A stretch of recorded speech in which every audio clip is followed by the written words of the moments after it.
વિદ્યાર્થી મિત્રો, આજે આપણે ધોરણ 12 ભૌતિક વિજ્ઞાનમાં જે પ્રકરણ નંબર 2 ચાલી રહ્યું છે એ પ્રકરણ 2 માં ટોપિકમાં પહોંચ્યા. એનું નામ છે બાહ્ય ક્ષેત્રમાં ડાયપોલની સ્થિતિ ઊર્જા. કે જેમાં એક પ્રશ્ન ખાસ પૂછાઈ શકે એવું છે, એ છે કે બાહ્ય ક્ષેત્રમાં ડાયપોલની સ્થિતિ ઊર્જા માટેનું સૂત્ર U - P ડોટ E મેળવો. જ્યાં P શું છે તો આપણે જાણીએ છીએ કે ડાયપોલ છે, ડાયપોલ મોમેન્ટ, અને E એટલે વિદ્યુત ક્ષેત્ર. તો U - P ડોટ E કેવી રીતે મળશે? તેના માટે આપણે પહેલા આકૃતિ સમજીએ. તો જે આકૃતિ દોરી હતી લાસ્ટ ટાઈમ પ્રકરણ 1 માં એ પ્રમાણે, તો આકૃતિમાં સૌથી પહેલા હું તમને સમાન વિદ્યુત ક્ષેત્ર લઉં. વિદ્યુત ક્ષેત્ર એ સમાન છે. ઓકે, સમાન વિદ્યુત ક્ષેત્ર. તો એના માટે બધી રેખાઓ એકબીજાને સમાંતર દોરવાની, એવી 4 રેખાઓ બતાવો. તો આ વિદ્યુત ક્ષેત્ર એક સમાન છે કે જેની અંદર હું ડાયપોલ મૂકવા માટે એક ધન વિદ્યુત ભાર અને એક ઋણ વિદ્યુત ભાર લઉં. હવે ઘણા કે સાહેબ અહીંયા ધન વિદ્યુત ભાર ઉપર નીચે કેવી રીતે લેવાના, ક્યાં લેવાનું પ્લસ અને ક્યાં લેવાનું માઈનસ, તમને કહું કે ભાઈ આપણે બધા જાણીએ છીએ કે વિદ્યુત ક્ષેત્ર એનો સદિશ જે છે અને પૂંછડી દેખાય, એના ઉપર ધન વિદ્યુત ભાર હોય છે અને શીર્ષ એટલે કે હેડ એની ઉપર ઋણ વિદ્યુત ભાર હોય છે. યાદ આવી ગયું? આ પોઈન્ટ મેં તમને ખાસ બતાવ્યું હતું કે આ ધન વિદ્યુત ભાર છે અને આ ધન વિદ્યુત ભાર છે, ધન વિદ્યુત ભાર. ઓકે, હવે આ માઈનસ છે તો અહીંયા શું આવશે? માઈનસ કે પ્લસ? તો અહીંયા 100% પ્લસ q વિદ્યુત ભાર લેવાનું આવશે, અને આ પ્લસ હોય તો માઈનસ q વિદ્યુત ભાર અહીંયા આવશે. એટલે કે આ માઈનસ q વિદ્યુત ભાર પર બળ ડાબી તરફ લાગશે, પોઝિટિવ વિદ્યુત ભાર પાછળ હોવાને કારણે, અને પ્લસ q વિદ્યુત ભાર પર બળ F એ જમણી તરફ લાગશે, માઈનસ નેગેટિવ વિદ્યુત ભારને કારણે.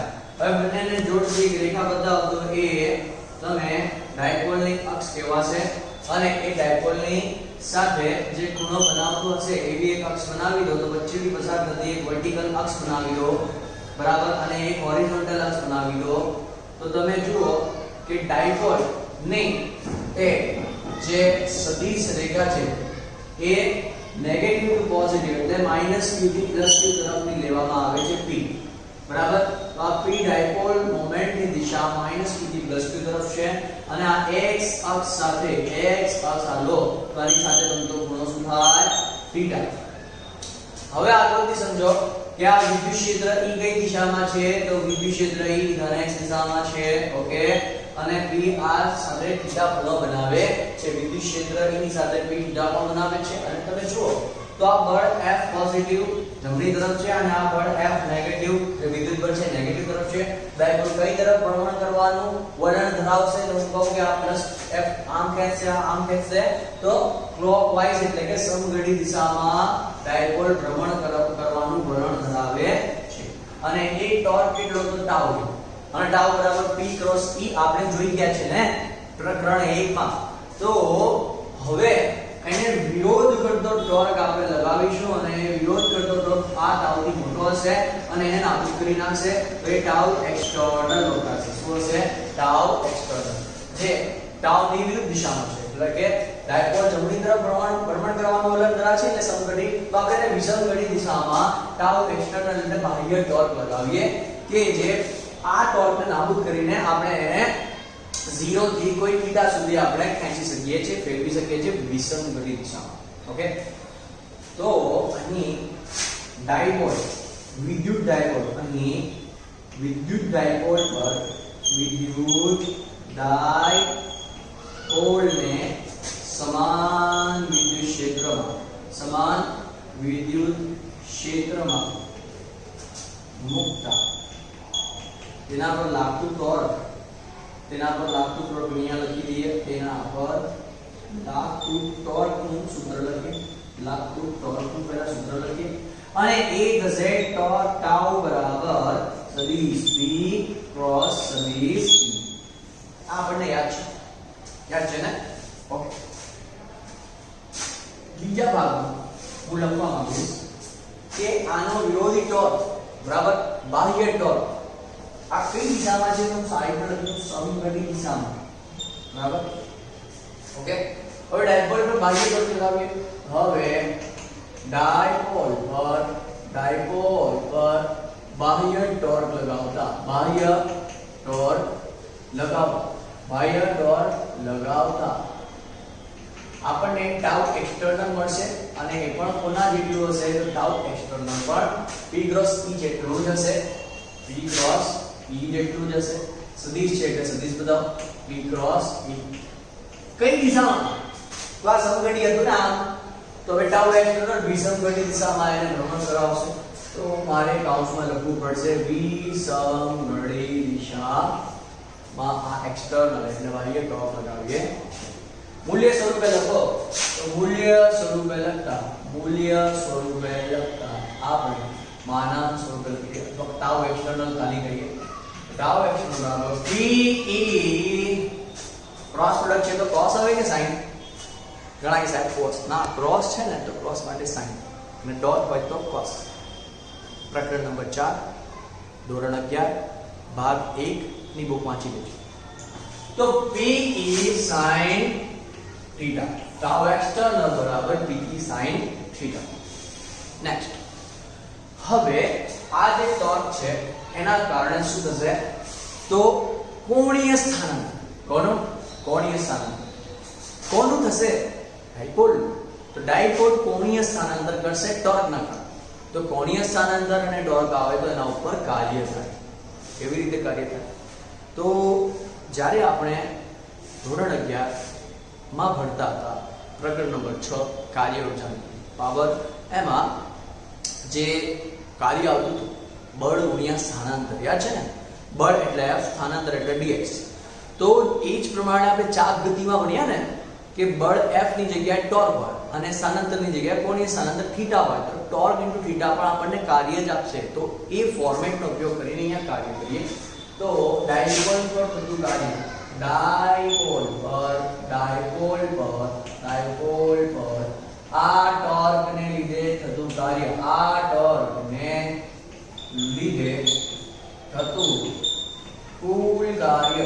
કુલ કાર્ય લઉં તો હું એનામાં લિમિટ સહિત બતાવું તો એક કાર્ય w બરાબર કુલ છે ને એટલે ઇન્ટિગ્રેશન લઈ લઈએ એ જે પણ થીટા હોય આપણે ક્યાંથી ક્યાં લીધું એ થીટા 1 થી થીટા 2 લઈ લઈએ તો ઇન્ટિગ્રેશન થીટા 1 થી થીટા 2 સુધી w બરાબર ઇન્ટિગ્રેશન થીટા 1 થી થીટા 2 સુધી tau external d theta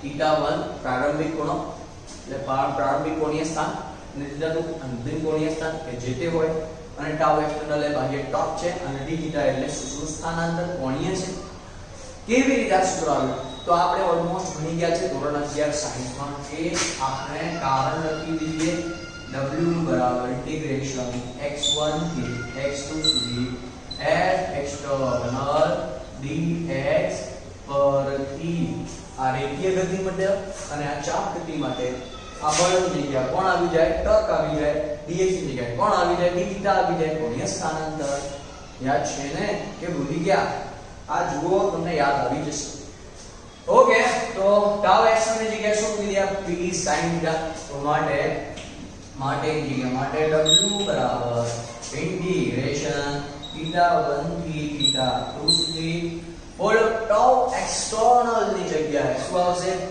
sin theta તો અહીંયા મૂકી દઈએ p sin થીટા પાછળ આવશે d theta p sin theta d theta હવે અહીંયા કહું કે સંકલન કોની સાપેક્ષે તો સ્થાનાંતર sin થીટા અને d થીટા નું સંકલન થાય છે બાકી બધા અચળ કહેવાય એટલે અને એના મૂલ્યો અચળ કહેવાય તો એ બહાર કાઢી દે સંકલન નહીં એટલે પહેલા આપણે લખીએ કે p * e પહેલા લખી દે સંકલન ની બહાર તો p ની બહાર ઇન્ટિગ્રેશન ક્યાંથી ક્યાં સુધી થીટા 1 થી થીટા 2 સુધી sin થીટા d થીટા કોનું છે કાર્યનું સંકલન છે તો અહીંયા p તો બહાર છે હવે સંકલન કરી શકાય છે તો ફાઇનલ સ્ટેપ્સ માં આપણને શું મળશે તો w બરાબર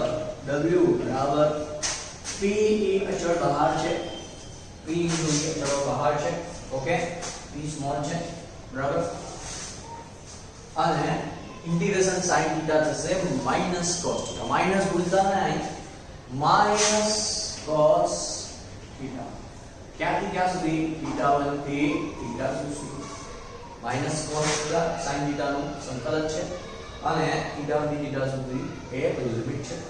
હવે સંકલન થઈ ગયા પછી લિમિટ મૂકવાનો વારો આવ્યો તો માઈનસ બહાર કાઢી લો તો માઈનસ p cos θ જગ્યાએ θ2 મૂકી દો માઈનસ આ θ જગ્યાએ હવે θ1 તો cos θ1 યાદ છે ને લિમિટ મૂકતા પહેલા લિમિટ ઉપર વાળી અને પછી નીચે વાળી θ2 પહેલા પછી θ1 θ ની જગ્યાએ મૂકવાનું તો cos θ2 cos θ1 અને આ માઈનસ બહાર આવી ગયો હવે બરાબર જગ્યાએ બરાબર -pe cos θ2 માં આપણે અહીંયા એક પોઈન્ટ બતાવ્યો તો કે θ2 બરાબર આપણે શું લઈએ અને θ1 બરાબર શું લઈએ તો θ2 બરાબર આપણે ખાલી θ લઈએ તો cos θ cos θ1 માં θ1 ની જગ્યાએ આપણે cos π/2 લઈએ કારણ બતાવી દઈએ કારણ કે θ1 બરાબર π/2 અને θ2 બરાબર કોઈ θ ખૂણો લઈ લઈએ કોઈ બી θ ખૂણો લઈ શકાય એટલે π/2 પ્રારંભિક ખૂણો હતો અને અંતિમ ખૂણો છે θ એમ પ્રમાણે લઈએ તો હવે આ સૂત્ર ફાઇનલી u બનશે તો w બરાબર -pe cos θ as it is minus cos π/2 always 0 થાય ઓકે તો cos π/2 0 માટે હવે ફાઇનલી તમને w બરાબર શું દેખાશે -pe cos θ આવું દેખાશે ડન અને આ જે સૂત્ર છે એ કાર્યનું છે કુલ કાર્ય અને આ જે કાર્ય કર્યું એ હંમેશા એ સીધી ઊર્જા સ્વરૂપે સંગ્રહ પામે છે એટલે એમ લખાય કે ડાયપોલ પર થતું આ કાર્ય ડાયપોલ પર કરવું પડતું કાર્ય એક ઓવર કયા સ્વરૂપે સંગ્રહ થાય તો ડાયપોલની સ્થિતિ ઊર્જા સ્વરૂપે વિદ્યુત સ્થિતિ ઊર્જા સ્વરૂપે સંગ્રહ પામે છે સ્થિતિ ઊર્જા સ્વરૂપે સંગ્રહિત થાય છે તો ડાયપોલ પર કરવું પડતું કાર્ય જેની સ્થિતિ ઊર્જા છે એટલે હું કહી શકું કે w બરાબર u માટે આપણે u બરાબર w નું સૂત્ર છે -pe sin θ એ લખી શકીએ સોરી cos θ છે એ લખી શકીએ છે cos θ અને cos θ આવતો ડોટ પ્રોડક્ટ આવે sin હોય તો ક્રોસ અને cos θ હોય તો ડોટ તો -p ડોટ e બરાબર તો u બરાબર -p ડોટ e સૂત્ર આવી રીતે તૈયાર થાય છે ઓકે હવે આપણે ડાયપોલમાં જે ખાસ કિસ્સાઓ છે ડાયપોલની સ્થિતિ ઊર્જા વિશેના એ કેટલાક જોઈએ એમાં પહેલું છે ખાસ કિસ્સાઓ જે તમને કામ આવશે તો એ ખાસ કિસ્સા કયા છે તો સૌથી પહેલું છે ડાયપોલ મોમેન્ટ p એ લંબ હોય વિદ્યુત ક્ષેત્ર E ને p અહીંયા શું હોય લંબ ધારો કે p આમ હોય ઉપર તરફ ડાયપોલ ઉપર તરફ હોય અને વિદ્યુત ક્ષેત્ર E જમણી તરફ હોય એટલે કે આ ડાયપોલ છે ને આ આમ હોય અને વિદ્યુત ક્ષેત્ર આમ તો કોનો કેટલો બને કોનો કેટલો બન્યો y/a તો θ બરાબર π/2 થાય તો હવે સીધી ઊર્જા કેટલી તો u બરાબર -p cos θ માં -pe cos θ માં cos π/2 મૂકી દો θ ની જગ્યાએ π/2 તો એ શું થઈ જશે એ તો 0 થઈ જશે કેમ cos π/2 0 તો સ્થિતિ ઊર્જા જ્યારે ડાયપોલ વિદ્યુત ક્ષેત્રને કેવી હોય લંબ હોય વિદ્યુત ક્ષેત્રને લંબ હોય ત્યારે u બરાબર 0 મળે આ કિસ્સો તમને MCQ માં આવો કામ આવશે બીજો પણ MCQ માટે છે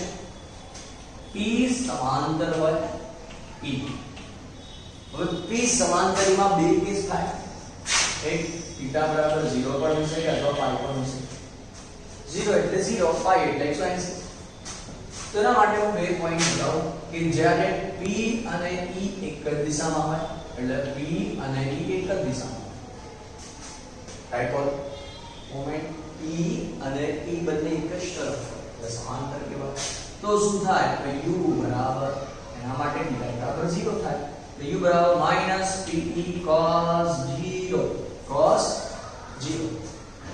તો -pe cos 0 એટલે 1 cos 0 એટલે 1 એટલે ફાઇનલી -pe એટલે લઘુત્તમ મૂલ્ય u બરાબર -p એટલે u નું લઘુત્તમ મૂલ્ય થાય અને એને આપણે કહેવાય ડાયપોલ સ્થિર સંતુલનમાં છે સ્થિર સંતુલનમાં ડાયપોલ છે તેમ કહેવાય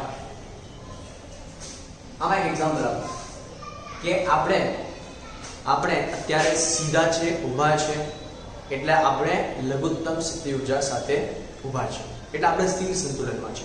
ઓકે, વાત યાદ રાખજો.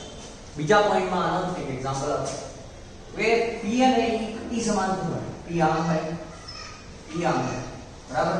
તો P ડાબી તરફ છે, E જમણી તરફ છે. થીટા બરાબર કેટલું દેખાય છે? પાઈ એટલે 180. ઓકે, પાઈ એટલે 180 ડિગ્રી. તો હવે શું થાય? તો u બરાબર જુઓ -pt cos θ માં cos પાઈ. હવે cos પાઈ શું હોય? આપણે જાણીએ છીએ માઈનસ હોય, તો -pt -1 cos પાઈ માઈનસ 1 એટલે માઈનસ માઈનસ શું થઈ જશે? Plus pt. એટલે u બરાબર ડાયપોલ મહત્તમ મૂલ્ય. એટલે ડાયપોલ ને હવે શું કરશે કે ભાઈ જ્યારે ડાયપોલ આવી રીતે આ ડાયપોલ આમ જતી રહે, વિદ્યુત ક્ષેત્ર આમ છે, તો શું છે કે આ પ્લસ q તરફ, પ્લસ q નું બળ કઈ તરફ છે? જમણી તરફ છે. માઈનસ q નું બળ ડાબી તરફ છે.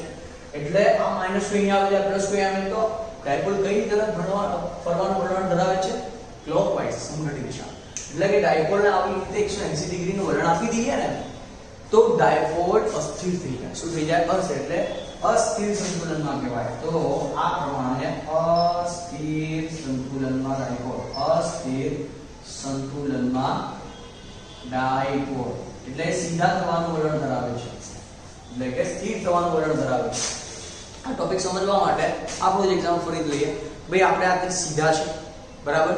હવે આપણને કોઈ હાથ નીચે અને પગ ઉપર કરી દઈએ તો શું થાય? શું આવશે ને કે ભાઈ આપણને પગ ઉપર હાથ નીચે, તો તમે એવાના એવા જ રહેશો? વિચાર, એવા જ રહેશો?